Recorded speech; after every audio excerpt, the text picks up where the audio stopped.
नमस्कार, मी तेजस्वी महेंद्र पाचारने तुमचं सगळ्यांचं स्वागत करते चक्रेश्वर फार्म आपल्या यूट्यूब चॅनलमध्ये. आयुष्यमान योजना कार्ड नक्की आपण कसे काढू शकता हे मी आधीच्या व्हिडिओमध्ये समजावून सांगितलेलं आहे. आपल्या चॅनलवरती जाऊन तो व्हिडिओ तुम्ही बघू शकता. आता जर तुम्ही ती प्रोसेस कंप्लीट केलेली असेल तर आयुष्यमान योजना कार्ड कसं डाउनलोड करायचं याची सविस्तर माहिती मी या व्हिडिओमध्ये सांगितलेली आहे. तर हा नक्की व्हिडिओ पूर्ण बघा जेणेकरून तुम्हाला ती माहिती मिळेल. तर आपण नक्की व्हिडिओला सुरुवात करूया आणि जाणून घेऊया कसं काढायचं. जर आपल्या चॅनलचे व्हिडिओ तुम्हाला आवडत असेल आपल्या चॅनल नक्की लाईक आणि सबस्क्राईब करा. आयुष्यमान कार्डची KYC करण्यासाठी तुम्हाला जो पण मोबाईल नंबर आधार नंबर अटॅच आहे त्याचा OTP आणि मोबाईल नंबरचा OTP हे टाकून लॉग इन करण्याची गरज आहे. एकदा की तुम्ही लॉग इन केल्यानंतर तुम्हाला मॅसेज येईल की ऑथेंटिकेशन हे सक्सेसफुल झालेले आहे. ऑथेंटिकेशन सक्सेसफुल झाल्यानंतर जे पण तुमचे आयुष्यमान कार्ड आहे ते तुम्हाला डिस्प्ले होतील की तुम्हाला कोणत्या आयुष्यमान कार्डची KYC करायची आहे. मग त्याचं OTP थ्रू तुम्ही त्या कार्डची KYC तुम्ही करू शकता. त्याच्यामध्ये तुम्हाला तुमचं OTPवर आधार कार्डचा OTP मोबाईलचा OTP टाकण्याची गरज आहे आणि KYCची प्रोसेस कंप्लीट करू शकता. आता KYC करताना जो पण मोबाईल नंबर अटॅच आहे त्या कार्डला किंवा आधारला तो मोबाईल नंबर तुम्हाला इथे टाकण्याची गरज आहे. कधी कधी काय असतं की साईड खूप स्लो असल्यामुळे थोडंसं स्लो प्रोसेस होतं.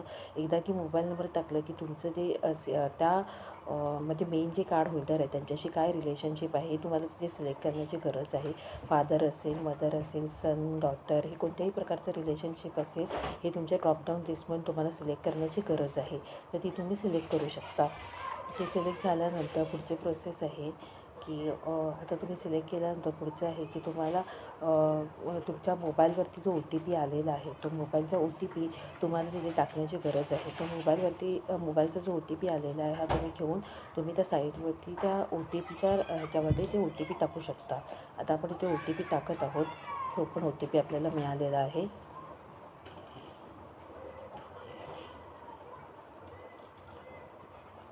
OTP टाकल्यानंतर की OTP मोबाईल नंबर हा आपला व्हेरीफाय झालेला आहे. हा मोबाईल आपला व्हेरीफाय करण्यासाठी हा OTP आपल्याला टाकण्याची गरज आहे. त्याच्यानंतर तुमच्या एरियाचा जो पिनकोड आहे तो तुम्हाला पिनकोडच्या अगोदर तुमची जी बर्थ डेट आहे ती तुम्हाला इथे करेक्ट पद्धतीने टाकण्याची गरज आहे. बर्थ डेट टाकल्यानंतर तुमच्या एरियाचा जो पिनकोड आहे तो पिनकोड तुम्हाला इथे टाकण्याची गरज आहे. पिनकोड टाकल्यानंतर तुम्हाला अर्बन किंवा रूरल हे सिलेक्ट करण्याची गरज आहे की तुम्ही अर्बनमध्ये आहात की रूरलमध्ये आहात. एकदा सिलेक्ट केलं की त्याच्यानंतर तुम्हाला तुमची सिटी टाऊन कोणत्या सिटी किंवा टाऊनमध्ये आहे ते सिलेक्ट करण्याची गरज आहे. हे सिलेक्ट केल्यानंतर मग तुम्हाला वॉर्डमध्ये आहे नॉट अवेलेबल. हे वॉर्डमध्ये आता तरी आपल्याला त्याची काही माहिती नाही, मग नॉट अवेलेबलच करायचं आणि सबमिट करायचं आहे. सबमिट केल्यानंतर तुम्हाला मेसेज तुमची KYC कंप्लीट झालेली आहे. तुम्ही तुमचं जे आयुष्यमान कार्ड आहे ते तुम्ही डाउनलोड करू शकता. तर तुम्हाला हा जो कॅपेचा दिलेला आहे हा कॅपेचा इथे योग्य पद्धतीने टाकण्याची गरज आहे. तर हा कॅपेचा आपण पूर्ण पद्धतीने टाकून घेऊ. कॅपेचा टाकल्यानंतर तुम्हाला प्रोसीड बटनवरती क्लिक करायचं आहे. प्रोसीड बटनवरती आपण क्लिक केल्यानंतर तुमचं जे आयुष्यमान कार्ड आहे तुम्हाला डाउनलोड करून मिळेल.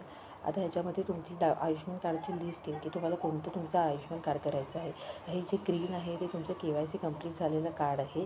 तर हे तुम्ही डाउनलोड करू शकता. आता डाउनलोड केल्यानंतर त्याचा प्रिव्ह्यू हा काही अशा पद्धतीने तुम्हाला प्रिव्ह्यू मिळेल आणि हे कार्ड मग तुम्ही तुमच्या वैद्यकीय उपचारासाठी तुम्ही वापरू शकता. अशा पद्धतीने एकदम सोप्या पद्धतीने तुम्ही तुमचं आयुष्यमान कार्ड